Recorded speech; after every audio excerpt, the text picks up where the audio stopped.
Ganda ng tunog ng mga ibon dyan, guys.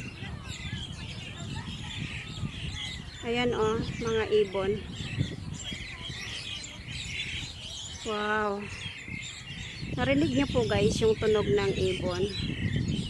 Yan yun oh. Daming ibon dito. Ganda pala dito sa lugar na to guys. Ayan. Ikot ko lang kayo dito guys. Ayan oh, may mga Indonesia. Ang ganda.